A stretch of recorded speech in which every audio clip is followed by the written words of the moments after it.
Drowning in Sand, Chapter 2, The Sickies and the Alienated, Part 4. He awakes a little bit later. The nurses are all gone. The unit is quiet.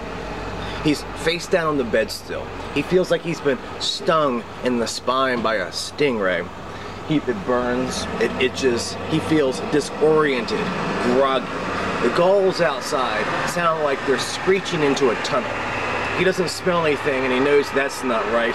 He closes his eyes again for 5 minutes, then 10, and he slowly opens his eyes again. The light from the window is a rust orange. He's slept the rest of the afternoon away. He stays on his stomach. He resists the temptation to scratch the burning on his spine.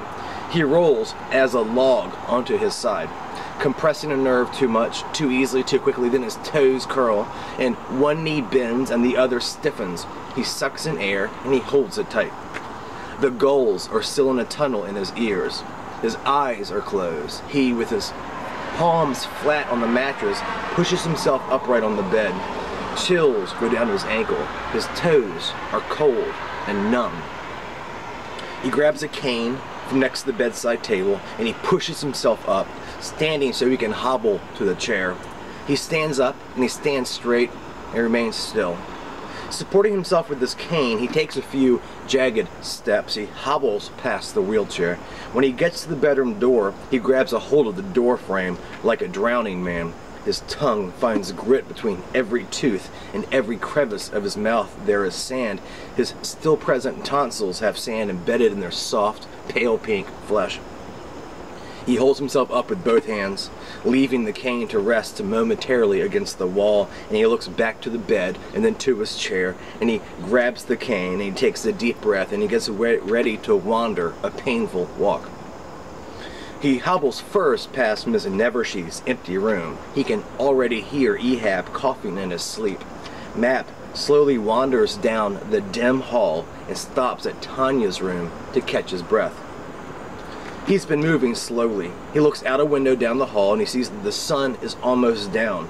He stops to catch his breath. It takes him a minute, and he rubs his eyes, and he's getting ready to walk on into the kitchen when he hears a sound coming from Tanya's room. He listens closely. It sounds like a scratching sound. He knocks gently on the door. There's no response. He knocks again, firmer this time. Tanya? No response. The sound inside stops momentarily, and then it continues. Tanya? The sound keeps going. Matt reaches down and puts his hand on the doorknob. I'm coming in. Okay, I guess. She's on her bed, a small daybed, which is pushed up against the wall that separates Tanya's room from the unit's main living room. She has a long iron nail file in her hand, and she's slowly turning the point into a circle, into the wall. The file has got about half of his length into the wall. What are you doing, Tanya? She turns the file again and looks over at him. What are you doing? Walking? I don't know. Today is a good day, I guess. They gave me a shot. It seemed to have worked some. Let's hope it lasts. Yeah, so what are you doing, Tanya?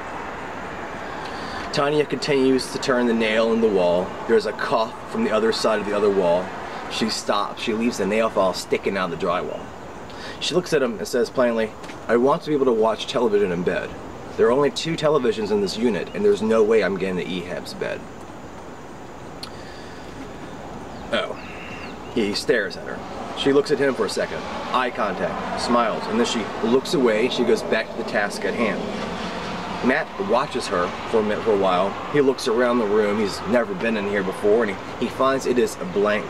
There are no pictures on the wall. There are no books or magazines around. Nothing on the chest of drawer. Not even a random shoe on the floor. How long have you been here, Tanya, if you don't mind me asking? She pauses. A while. A year a while? Or like a month or two a while? Oh, somewhere in between, I guess. I'd say the former or the latter, but I always forget which means what with the former and the latter. She smiles at him again, absent-mindedly. She continues turning her file into the wall. She goes on. Yeah, actually, the guy who had your room before you died after a week here. Good to know. Yeah, I don't think it was anything contagious. Good again, good to know. But I don't know for sure, Map. Ah, yeah, right? Well, Map says, I'll go check on Piss and Miss Nevershe. Okay. He turns wordlessly. She continues to work on her people and says to his back, I mean, I really will be seeing you soon. She smiles, showing missing teeth in her grin. It's weird. He hobbles out of the room. She calls out for him to shut her door, and he reaches back as a lightning bolt of pain in his lower back, and he pulls the cheap door closed behind him.